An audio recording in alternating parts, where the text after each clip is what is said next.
Welcome to the Matt Jasa channel. I'll start off with putting down this coffee pot to collect the water, that way I don't waste it. And I broke this little rod out of this plastic coat hanger. And now I'll take a old cardboard paper towel roll, fold it in half, and swipe it along the rod to impart a charge. And then when the rod comes close to the water, it begins to bend.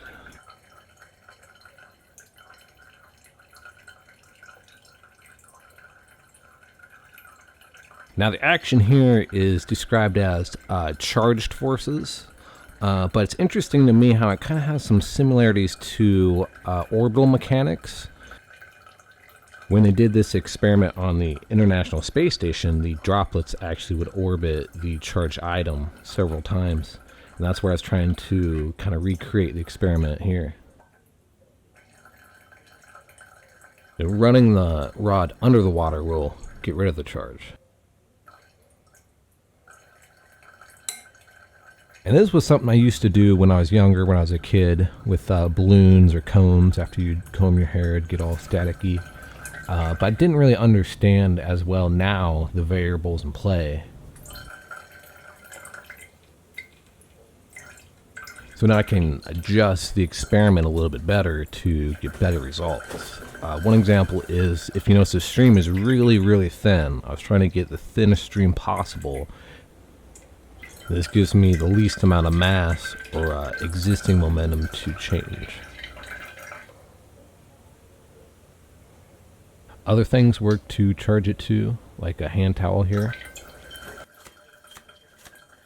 Now I'm going to move over to water droplets. Now at first I didn't expect much because I didn't see anything when I did the experiment. But when I looked back, I was actually amazed at all these little smaller droplets that were just flying around like bugs. It was crazy. You see this one drop at the bottom just start swinging back and forth. It's cool.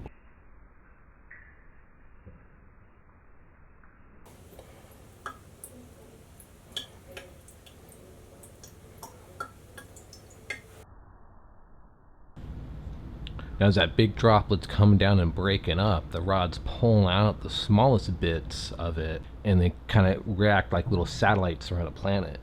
And that's what I was talking about, the orbital mechanics, how it kind of orbits around the object.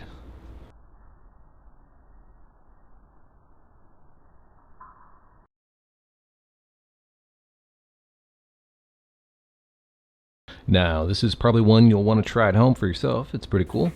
But make sure to hit that like and subscribe button. And thank you for watching the Matt Jasa channel.